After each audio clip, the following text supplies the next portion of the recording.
السلام علیکم دوستوں، آج ہم اسرائیل اور فلسطین کے درمیان ہونے والی جنگ، سیاست، مذہب اور حقیقتوں سے پردہ اٹھائیں گے۔ ہم جانیں گے کہ یہ جنگ کیسے شروع ہوئی، اس کا آغاز کیسے ہوا، یہ کیسے ختم ہوگی یا پھر اس کا کیا انجام ہوگا۔ تو چلیے ویڈیو کو شروع کرتے ہیں۔ یہ کہانی صرف دو قوموں کی نہیں، یہ کہانی 3000 سال کی تاریخ، طاقت، سیاست اور ایمان کی جنگ ہے، جہاں زمین کے ایک چھوٹے سے ٹکڑے پر دنیا کے 3 بڑے مذاہب کے خواب اور دعوے ٹکرا گئے۔ یہ وہ جگہ ہے جہاں انبیاء نے دعا کی، جہاں مسجد اقصیٰ کی اذان گونجی، جہاں عیسیٰ کو صلیب پر لٹکایا گیا اور جہاں آج معصوم بچے خون میں نہا رہے ہیں۔ یہ ہے اسرائیل اور فلسطین کی کہانی۔ فلسطین مشرق وسطیٰ کا وہ علاقہ جو قدیم زمانے میں کنعان کہلاتا تھا۔ یہاں کنعانی اور فلسطینی قبائل آباد تھے۔ تقریباً 1200 قبل مسیح میں بنی اسرائیل یعنی یہود قبائل یہاں آئے اور وقت کے ساتھ یہاں مختلف سلطنتوں نے حکومت کی۔ مصری، آشوری، بابل، فارسی، یونانی، رومی سب نے اس سرزمین پر قدم رکھا۔ بنی اسرائیل کا عقیدہ تھا کہ یہ زمین انہیں خدا نے وعدہ کے طور پر دی ہے، مگر تاریخ ہمیں یہ بتاتی ہے کہ جب وہ ظلم اور ناانصافی میں پڑے تو یہ زمین ان سے چھن گئی۔ یروشلم یہ وہ شہر ہے جو تینوں ابراہیمی مذاہب کے لیے مقدس ہے۔ یہودیوں کے لیے یہاں ٹیمپل ماؤنٹ ہے، عیسائیوں کے لیے یہاں حضرت عیسیٰ کا مصلوب ہونا ہے اور مسلمانوں کے لیے یہ مقام معراج النبی کا مرکز ہے۔ یہاں مذہب نے لوگوں کو ایمان دیا، لیکن سیاست نے انہیں ایک دوسرے کا دشمن بنا دیا۔ 1517 سے 1917 تک فلسطین سلطنت عثمانیہ کے زیر نگاہ امن میں رہا۔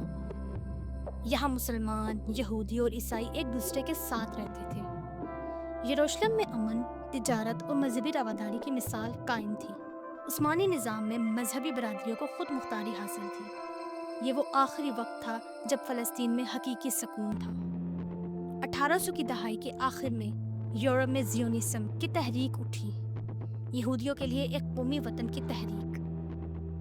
یہودی دانشور تھیوڈور ہرزل نے 1857 میں کہا، ہمیں اپنی زمین چاہیے، چاہے وہ فلسطین ہو یا کہیں اور۔ برطانیہ نے پہلی جنگ عظیم کے دوران سلطنت عثمانیہ سے فلسطین چھین لیا اور 1917 میں بالفور ڈکلیریشن کے ذریعے وعدہ کیا کہ وہ یہودیوں کے لیے فلسطین میں وطن بنائے گا۔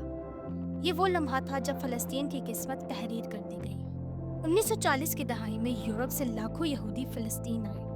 دوسری جنگ عظیم کے بعد ہولوکاسٹ کی ہمدردی نے مغرب کو اسرائیل کے قیام کی راہ دی۔ 1948 میں برطانیہ کے انخلا کے بعد اسرائیل نے اپنی آزادی کا اعلان کیا اور فلسطینیوں کے لیے شروع ہوا تباہی کا دور، الانقبہ۔ 5 لاکھ سے زیادہ لوگ بے گھر ہوئے، سینکڑوں گاؤں مٹا دیے گئے اور عرب ممالک خاموش تماشائی بنے رہے۔ پہلی عرب اسرائیل جنگ میں عرب ممالک شکست کھا گئے۔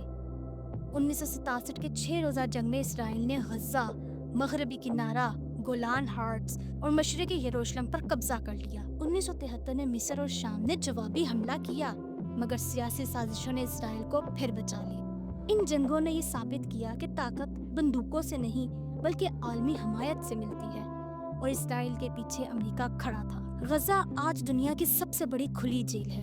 اسرائیل نے دیواریں کھڑی کر دی ہے، پانی اور بجلی بند کر دی ہے، اقوام متحدہ کی قراردادیں کاغذوں پر رہ گئیں، امریکہ ویٹو کا بٹن دبا دیتا ہے اور انسانی حقوق کا نعرہ خاموش ہو جاتا ہے۔ فلسطینی قوم نے اپنے وجود کو مٹنے نہیں دیا۔ ان کے کپڑوں کی کڑھائی، ان کی موسیقی، ان کے کھانے سب ان کی مزاحمت کی علامت ہے۔ ان کی زبان، ان کی شاعری، ان کا جھنڈا، یہ سب ایک وعدہ ہے کہ ہم زندہ ہیں۔